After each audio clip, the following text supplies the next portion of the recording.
Баршаңызға сәлем. Бүгін сіздермен өте оңай әрі дәмді, сочный болып шығатын донердің рецептімен бөлісетін боламын. Жасалуы да, құрамы да өте қарапайым. Сол себепті видеоны соңына дейін қарап менімен бірге болыңыздар. Және де осы донердің рецептімен сіздер сатылымға да шығарып табыс таба аласыздар. Енді ең әуелі біз тауықтың төс етін немесе тауық етін аламыз да осылай кішкене бөліктерге бөліп аламыз. Тым үлкен қылмай осылай кішіректеу қылып кессеңіздер, сонда тез пісіп шығатын болады.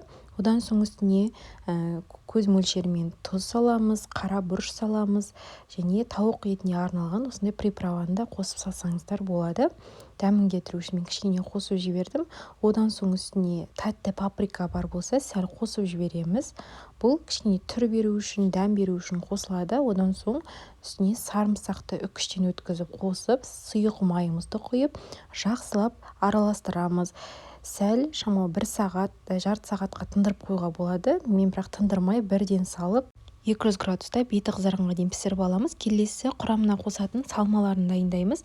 Осылай аршылған картопымызды соломка етіп турап аламыз және бір табаға қойып, үстіне осылай арнайы қағазбен басып шығамыз.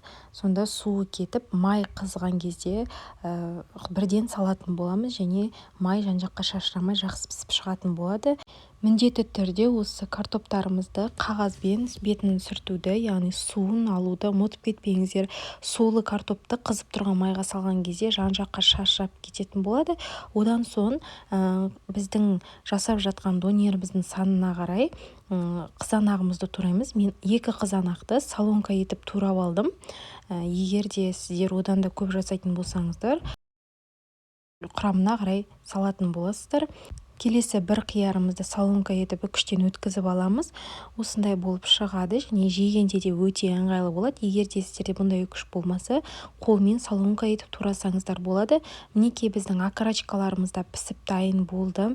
Енді осы дайын піскен тауық еттерін соломка етіп турап шығамыз. Менде 3 дана донер дайын болды. Осы 3 дана донерге менде 2 дана тауық етін, яғни окорочканың төс еттерін алып дайындадым. Келесі бөлек ыдысымызға жарты кесе майонез, оның үстіне кетчупымызды қосып, жақсылап араластырып аламыз. Бөлек ыдысқа міндетті түрде араластырып қойып қоямыз да. Одан соң дайын дүкендегі лаваш деп айтылады. Дайын лаваштарымызды алып дайындап қоямыз. Бізде лаваш ешқандай жыртылмаған, жақсы түрлерін алғандарыңыз дұрыс. Енді осы дайын лаваштарымыздың үстіне жаңағы дайындап алған майонез бен кетчупымызды жағып шығамыз.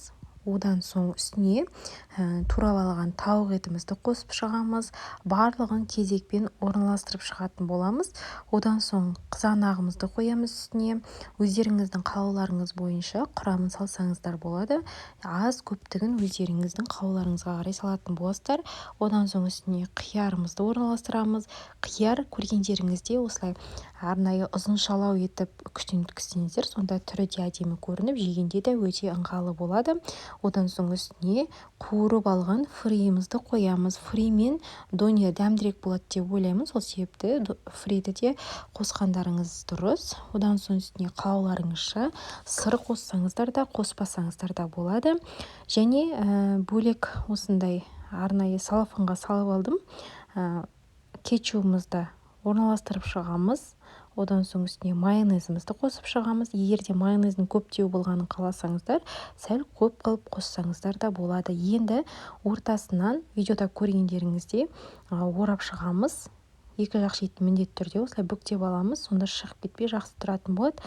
Енді менде арнайы осы донерді қыздыратын гриль болмағандықтан мен вафельницаға 2 жағын қызартып алдым. Егер де вафельница болмаса, қызып тұрған табаға 2 жағын қызартып алсаңыздар болады. Мінекей осымен біздің донеріміз дайын болды. Өте дәмді, менің отбасыма өте қатты ұнады. Сіздерге де ұнайды деген сенімдемін. Міндетті түрде жасап көріңіздер. Егер рецепт ұнаса, каналыма тіркеліп, лүпіл басып, қолдау білдіріп қоюды ұмытпаңыздар. Астарыңыз дәмді болсын.